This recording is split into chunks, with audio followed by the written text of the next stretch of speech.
बच्चों, कैसे हैं आप सब। आशा करती हूँ कि आप स्वस्थ होंगे, मस्त होंगे और अपनी पढ़ाई में व्यस्त होंगे। आपकी इसी पढ़ाई को आगे बढ़ाते हुए आज हम पढ़ने जा रहे हैं एक नया अध्याय, एक नया चैप्टर, जिसका शीर्षक है आखिरी अभिलाषा। बच्चों, आखिरी अभिलाषा यानी कि आखिरी इच्छा। अभिलाषा मतलब इच्छा। आइए इससे पहले पाठ का परिचय ले लेते हैं।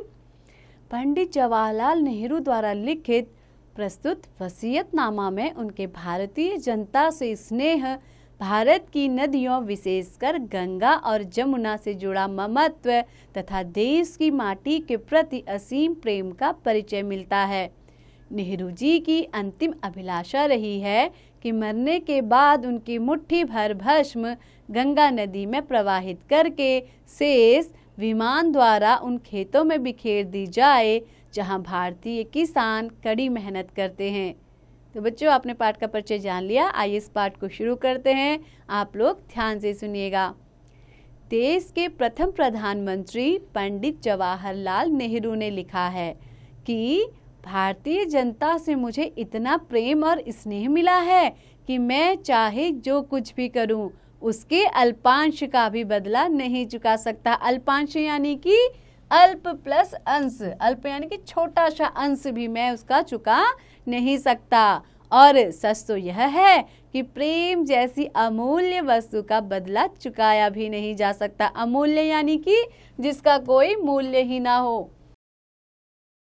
लोगों ने बहुतों को सराहा है और अनेक के प्रति श्रद्धा व्यक्त की है, परंतु भारतीय जनता के सभी वर्गों के लोगों ने मुझे इतना अधिक प्यार मिला है कि मैं उससे अभिभूत हूँ। मैं केवल यह कर सकता हूँ कि जितने दिन मैं और जीवित रहूँ, अपने देशवासियों के प्यार के योग्य बना रहूँ। अपने अनगिनत साथियों और सहकर्मियों के अनुग्रह का मैं और भी अधिक ऋणी हूँ। अनुग्रह यानी कि उनकी कृपा का। हम लोगों ने बड़े बड़े कामों को हाथ में लिया और कंधे से कंधा मिलाकर उन्हें करते रहे तथा उन सफलताओं और विपत्तियों में साझीदार रहे। साझीदार रहना यानी कि सफलता को और विपत्ति को साझा करना, यानी कि शेयर करना एक दूसरे से, जो इस प्रकार के कामों के साथ अनिवार्य रूप से लगी रहती हैं। मेरी इच्छा है कि मरने के बाद मेरा दाह संस्कार कर दिया जाए। यदि मैं विदेश में मरूं तो दाह कर्म वहीं कर दिया जाए और मेरी भस्म प्रयाग भेज दी जाए।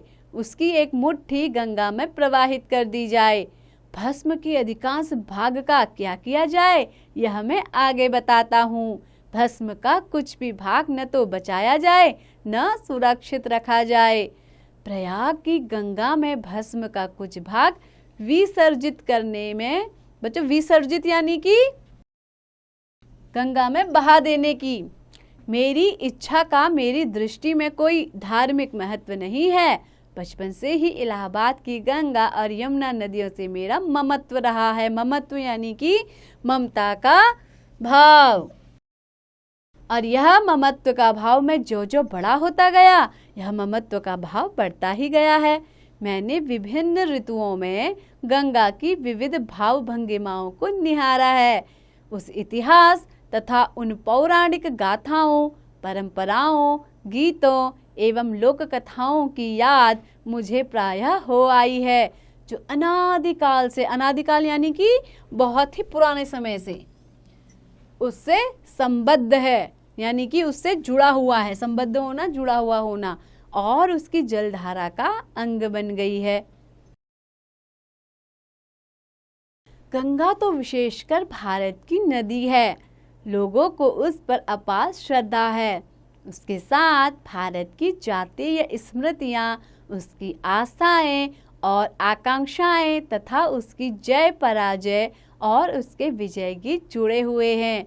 यह गंगा युगों पुरानी भारतीय संस्कृति और सभ्यता का प्रतीक रही है, जो अनादिकाल से बहती हुई बदलती चली जा रही है, फिर भी बनी हुई है वही गंगा की गंगा।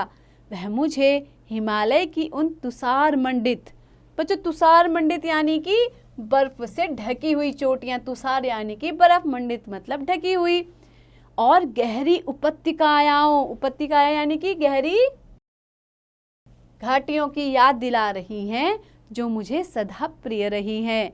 वह मुझे नीचे के उर्वर यानी कि उपजाऊ और विस्तृत यानी कि विशाल मैदानों की भी याद दिलाती रही है जहाँ मेरा जीवन ढला है और जो मेरे जीवन का कार्य क्षेत्र है। प्रभात की किरणों में मुस्कुराती और नाचती हुई सायं की घिरती आती परछाइयों के साथ श्यामल, उदास और रहस्यमयी बनी हुई शीत ऋतु में संकरी, मंद एवं ललित धारा वाली, संकरी यानी कि बहुत ही पतली, मंद यानी कि धीरे धीरे बहने वाली, और ललित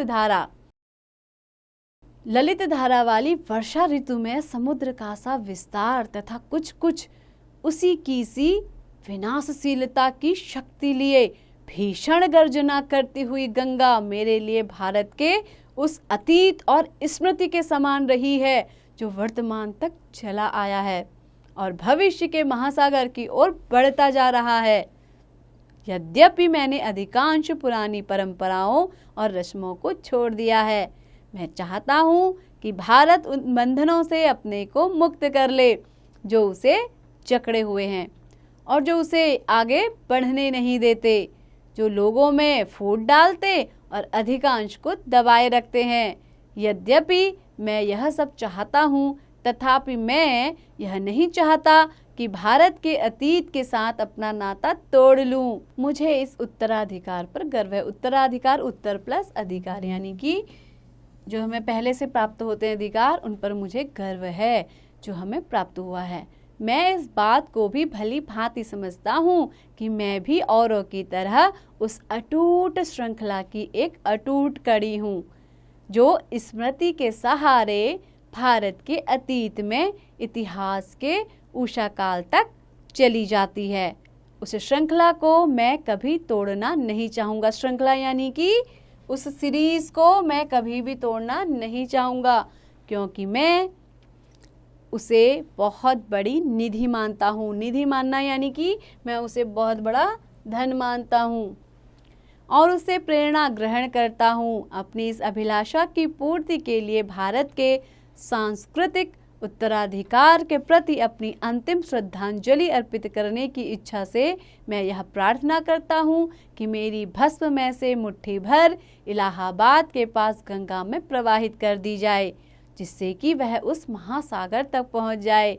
मैं चाहता हूँ कि मेरी भस्म का शेष भाग विमान द्वारा ऊपर से उन खेतों में बिखेर दिया जाए जहाँ भारत के किसान कड़ी मेहनत करते हैं, ताकि वह भस्म भारत की धूल और मिट्टी में मिलकर भारत का ही अभिन्न अंग बने। अभिन्न यानी कि जो भिन्न ना हो। तो बच्चों, इस पाठ के लेखक कौन है? पंडित जवाहरलाल नेहरू। पंडित जवाहरलाल नेहरू ने अपनी आत्मकथा में इस बात को कहा है जो इस पाठ में दी गई है। तो बच्चों, कैसा लगा आपको ये पाठ? आशा करती हूँ कि आपको अच्छा लगा होगा, साथ ही आपको अच्छे से समझ में भी आ गया होगा। तो बच्चों, ऐसे ही पढ़ते रहिए, आगे बढ़ते रहिए और हाँ, इसका अभ्यास भी जरूर कीजिए।